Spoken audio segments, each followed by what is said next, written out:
Trying to get through Mother's Day with estranged kids is akin to living a terrible nightmare. Years ago, I remember dreading the holiday. While everyone was receiving flowers, chocolates, cards, and loving attention, I bawled my eyes out. My kids were estranged following my divorce and other circumstances surrounding that event. Was I really a terrible mother? Rather than being a day to celebrate, it was one that I wanted to end quickly. Does that resonate with you? I feel your pain. I've lived it and know how badly it hurts. And I have some encouragement for you to get through this Mother's Day. Sit back, relax, and let's go. Find the full transcript for this episode, plus resources for women at Estrangement, Turning Pain into Peace at beckykolb.com/35. You're listening to Estrangement, Turning Pain into Peace, a podcast and free resource for women with estranged relationships, created by me, host and coach Becky Kolb. My superpower is to help you turn your emotional pain into peace by conquering guilt and shame, rebuilding self-confidence, and developing healthy boundaries. I've dealt with estranged relationships most of my life and know both the pain and the peace. Subscribe to this podcast so you don't miss a thing.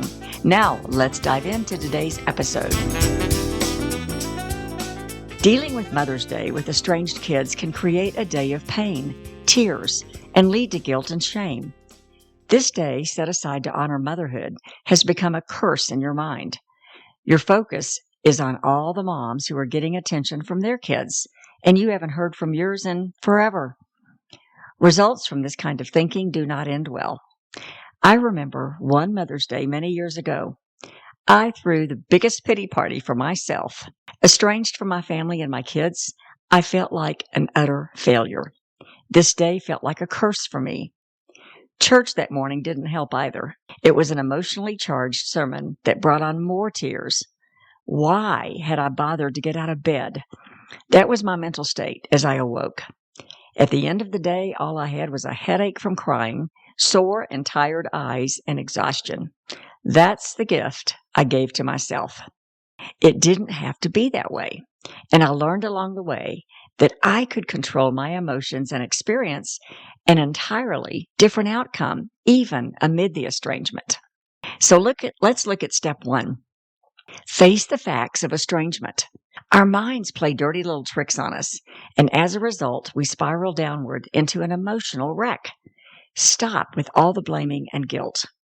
What are the facts? Your kids don't speak to you. They don't want a relationship with you. They prefer another parent over you. They blame you for their missteps. Whatever it is, just lay out the facts in your mind.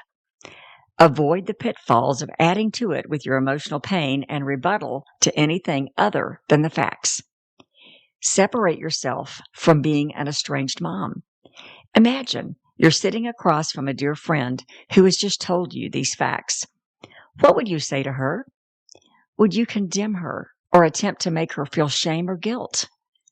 Or would you encourage her and try to help her see the beautiful qualities you know about her? If you're a good friend, you would choose the latter. Your friend needs your encouragement right then, not a lecture or condemnation. So why would you be any different to yourself? You're the lovely lady who needs love and encouragement. Offer those gifts to yourself on Mother's Day. You can honor your day as a mother, whether your kids do or not. Change your mindset. Mother's Day with estrangement is difficult, no doubt, and you can choose to go down the slippery slope as I did years ago with that pity party. Or you can change your mindset and take control of your emotions and your special day. So how do you do that? I want to share a scripture with you that helped me. It's from Philippians 2, and it says, "Do everything without complaining and arguing." No complaining? That's a tall order, right? That scripture goes on to say, shine like bright lights in a world of crooked and perverse people. Now, before you think I'm calling any of your estranged people crooked or perverse, that's not what I'm saying. Focus on the shine like bright lights.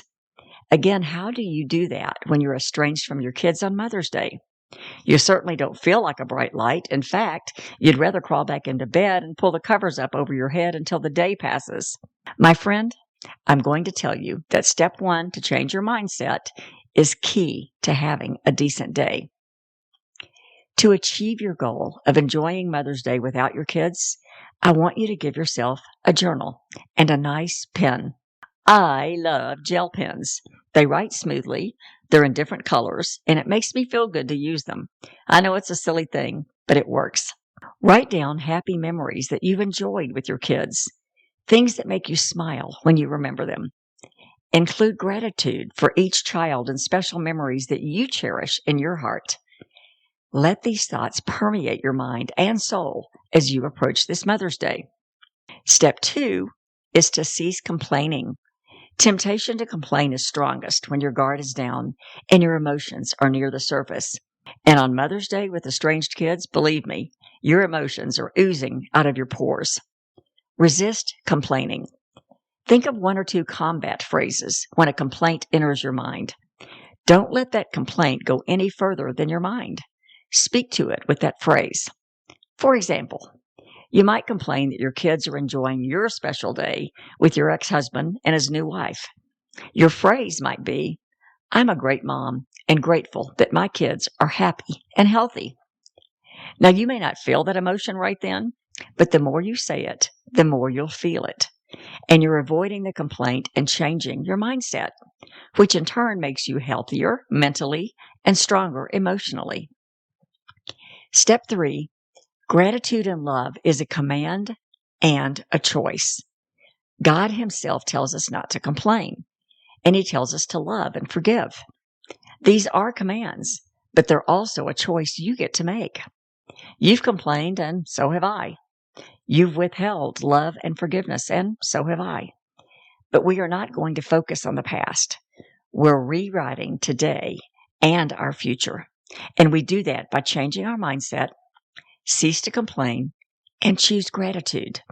Sometimes we feel guilty because we haven't followed God in these areas. Like me, you may feel like a novice on attempting these 3 steps. Practice makes perfect.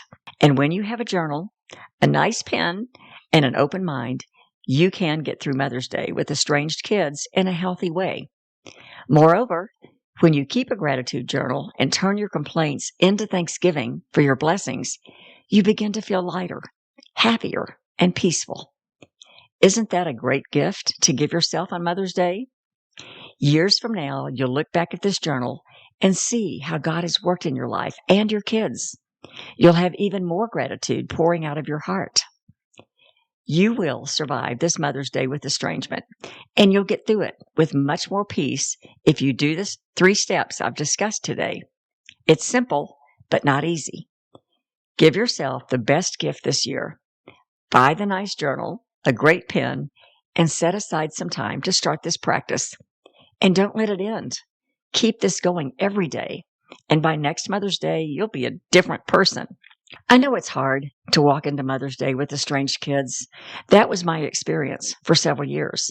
It hurt immensely, but I got through it, learned some valuable lessons, and have come out stronger and at peace. Will you give yourself a gift this Mother's Day? Won't you agree that you're a lovely woman that has many blessings? Isn't it time to celebrate the woman and mother you are, regardless of estrangement? My friend, let me be the first to wish you a lovely Mother's Day. You're a valued child of God, loved by Him and many others that know you. You have so much to offer. Start with these 3 steps and hold your head high today and every day. Thanks for listening to Estrangement, Turning Pain into Peace. Estrangement is a difficult topic for many, and I applaud you for tuning in. Don't forget to check out earlier episodes too, and please share this with others who may need to hear. And if you're getting value, I would appreciate a short review.